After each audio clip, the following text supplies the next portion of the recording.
मित्रांनो, मागच्या व्हिडिओ मध्ये तुम्ही बघितला धबधब्यामध्ये आंघोळ केली, दगडांमधून तार पाडत फार पाडत वर आलो, तोलरखिंड मध्ये वाघोबा देवाचं दर्शन झाला, झोपडीमध्ये आराम केला, रेलिंगला धरू धरू वर चढलो आणि शेवटी तटापाशी पोहोचलो. आता पुढे तर राम राम मंडळी, पुन्हा एकदा नवीन व्हिडिओ मध्ये सगळ्यांचं स्वागत. ह्या तटापाशीच नाही का इथं आपल्या बाबाचं हॉटेल आहे. इथं तुम्हाला चहा, निंबू सरबत आणि मॅगी खायला भेटेल बरं का. मग काय आम्ही बाबाच्या हाताचा गोड गोड चहा प्याला. चला व्हिडिओ कंटिन्यू करू. ब्लॉगर रोहित आणि मोहित सोबत. आता आम्ही आलोय माळातल्या झोपडीपाशी.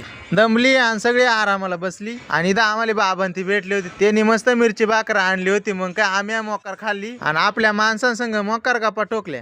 आणि इथं गौ माता आलती, मग तिला मस्त खायला दिला, म्हणला मस्त पोटभर खाय. आणि झाली परत आपल्या ट्रेकिंगला सुरुवात. आता होता तिसरा टप्पा. मोकार दाट जंगल पार करून आपल्याला जायचं होता मंदिराक. आता आलोच आहे मंदिराक. जाता तुम्हाला असं त्रिशूळ आणि नागेश्वर मंदिराचा प्रतिरूप कोरलेला दिसेल. आणि ह्या पाय इथं दगडी तुळस आणि कपा राजा हरिश्चंद्राचा मंदिर. तिथं पहिला दर्शन घेतला आणि निघालो पुढे केदारलिंग. तर खाली जायला अशी रांग लागलेली का काय सांगू तुम्हाला. इकडं पहा ना किती लय गर्दी. आणि इकडं बघा आपला केदारेश्वर महाराज. सध्या इथलं 3 खांब पडून गेलं, ती एकच खांब राहिलाय. लोकांचं असं म्हणणं आहे हा खांब पडला का कलयुग संपल. तुम्हाला काय वाटत आहे. आणि अचानक पाऊस एवढा वाढला का पर हाताला हात धरून जायची पाया. त्याच्यानंतर आलो इकडं वरती मंदिराक. मंदिराच्याच बाहेर हे देवाचे रखवालदार.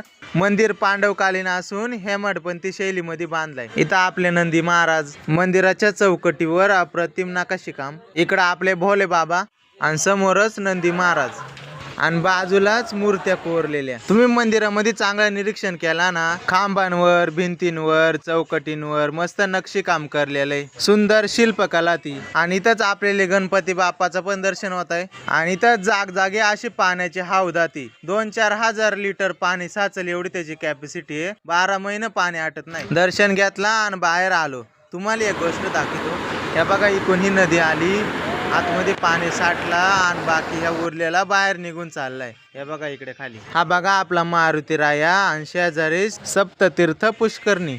आणि इकडे बघा आपल्या गणपती बाप्पाचं मंदिर. आणि आता आम्ही निघालो होतो गणपती गुफाक. इकडं ना मित्रांनो 7 गुफा ती. चालोय असा ना डाय झुऱ्यातून वर. आणि इथंच एक वॉटरफॉल मोकार धाबा धाबा वाहत होता. तुम्ही आता मोकार जात होते आंघोळ करा. बरं तर तुम्ही गुफा पा कशात इथल्या डायरेक्ट 2 BHK 1 RK सारखे. आणि गुफेतून बाहेरचा नजारा पा कसा दिसतंय. बाहेरून पाणी पडत आहे, आतमध्ये डाय कोरडा. आणि आता आलो इकडे गणपती गुफाक. आल्या पहिल्यांदा आपल्या गणपती बाप्पाचं दर्शन घेतला. बघा ना किती मोठी गणपती बाप्पाची कोरीव मूर्ती. आणि निघालो आपल्या रोहिदास हॉटेलकडे. इकडे आल्या मोकार भूक लागली होती. मग काय गरमागरम मॅगी आणून दिली गँगला. तुम्ही पण गाडा आले